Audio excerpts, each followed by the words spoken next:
आज मैं आपके सामने लेके आया हूँ कक्षा 8 का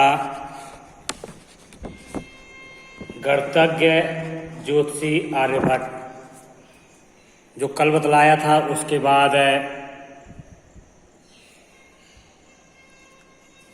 तो कल आपको बतलाया गया था कि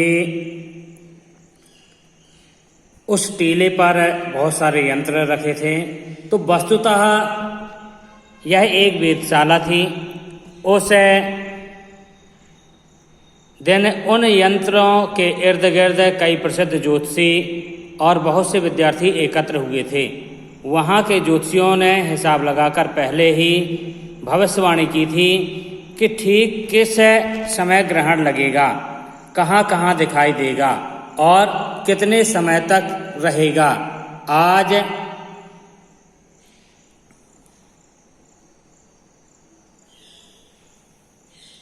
उन्हें देखना था कि उनका हिसाब ठीक निकलता है या नहीं।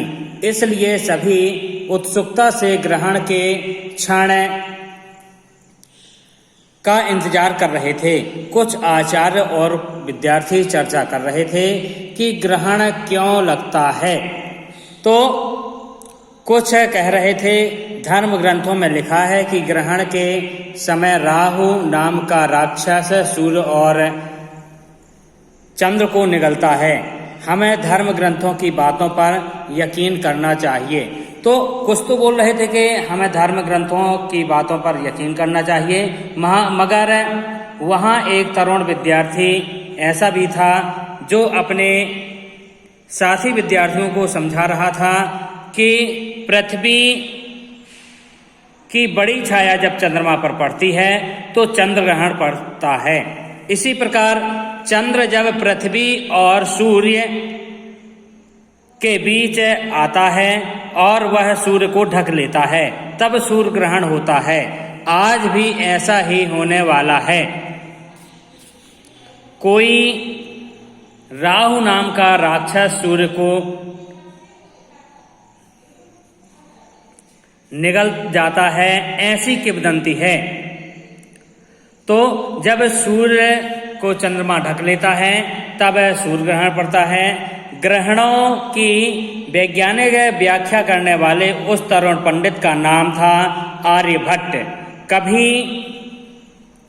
कभी लोग उसे आर्यभट्ट के नाम से पुकारते थे, मगर उसका सही नाम आर्यभट्ट ही था। भट्ट का मतलब है योद्धा। सचमुच ही आर्यभट्ट परंपरागत गलत मान्यताओं के खिलाफ जीवन भर लड़ते रहे। आर्यभट्ट दक्षिणापथ में गोदावरी तट क्षेत्र के अस्मक जनपद में पैदा हुए थे। इसलिए बाद में अस्मकाचार्य के नाम से प्रसिद्ध हुए। बचपन से ही वे तेज बुद्धि के थे।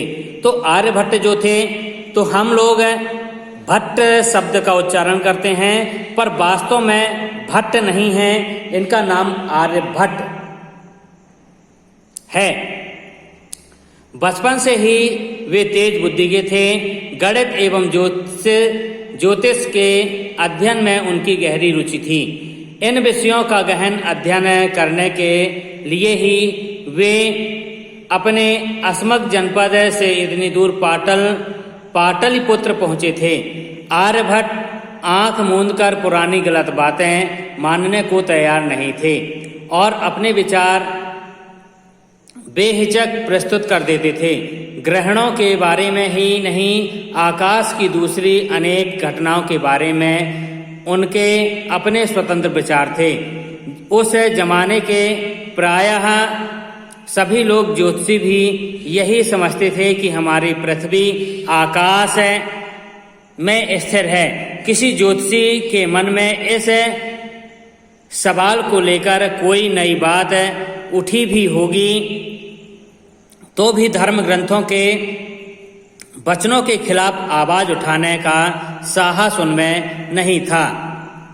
मगर आर्यभट्ट एक ऐसे व्यक्ति थे जो उन्होंने पृथ्वी की गति के बारे में अपने विचार खुलकर जाहिर किए। आर्यभट्ट हमारे देश के पहले ज्योतिषी थे जिन्होंने साफ शब्दों में कहा कि पृथ्वी स्थिर नहीं, यह अपनी धुरी पर चक्कर लगाती है।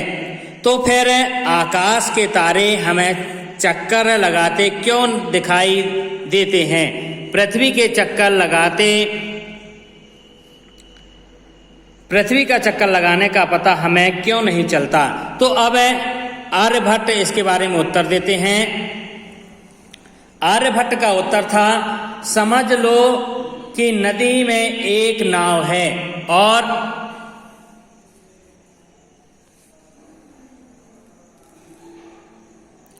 वह धारा के साथ तेजी गति से आगे बढ़ रही है। तब उसमें बैठा हुआ आदमी किनारों की स्थित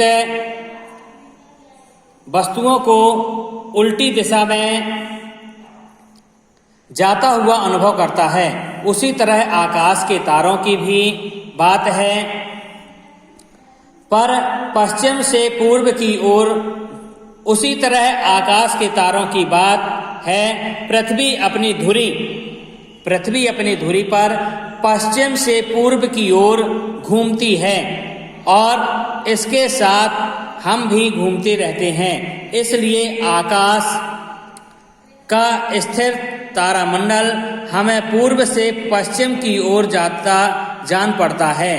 दरअसल तारामंडल स्थिर है, पृथ्वी ही अपनी धुरी पर चक्कर लगाती है। तो जो हमारी पृथ्वी है वह गोलाकार है, जिससे हम पृथ्वी को घूमते हुए नहीं देख पाते। पृथ्वी हमारी इतनी बड़ी है कि पृथ्वी हमें चलायमान नहीं दिखती। ज्ञान विज्ञान के क्षेत्र में संसार को प्राचीन भारत की सबसे बड़ी देन है।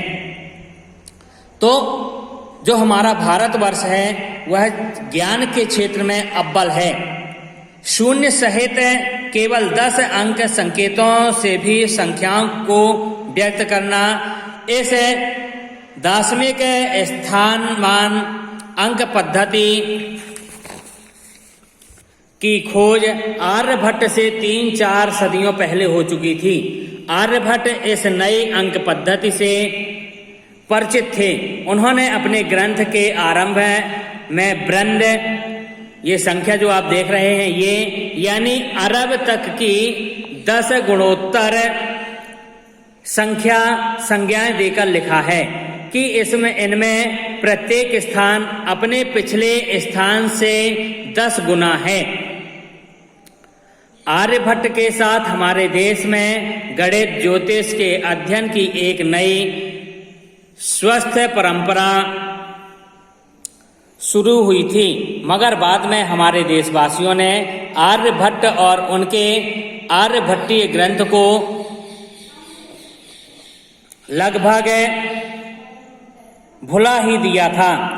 आर्यभट्टीय ग्रंथ पिछले करीब 1000 वर्षों से उत्तर भारत में उपलब्ध नहीं था। महाराष्ट्र के विद्वान डॉक्टर भाऊ दाजी ने 1864 ईस्वी में मलयालम लिपि में आर्यभट्टीय की ताड़पत्र पोथियां खोजी और इनका विवरण प्रकाशित किया।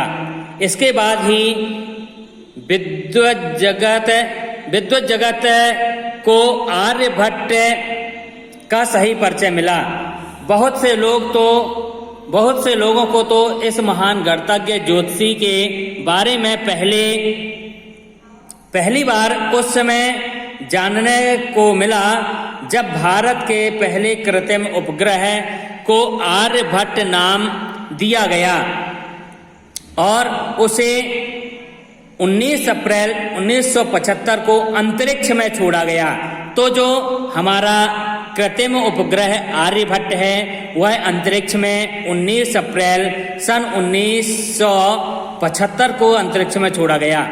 आर्यभट्ट प्राचीन भारतीय विज्ञान का सबसे चमकीला सितारा है।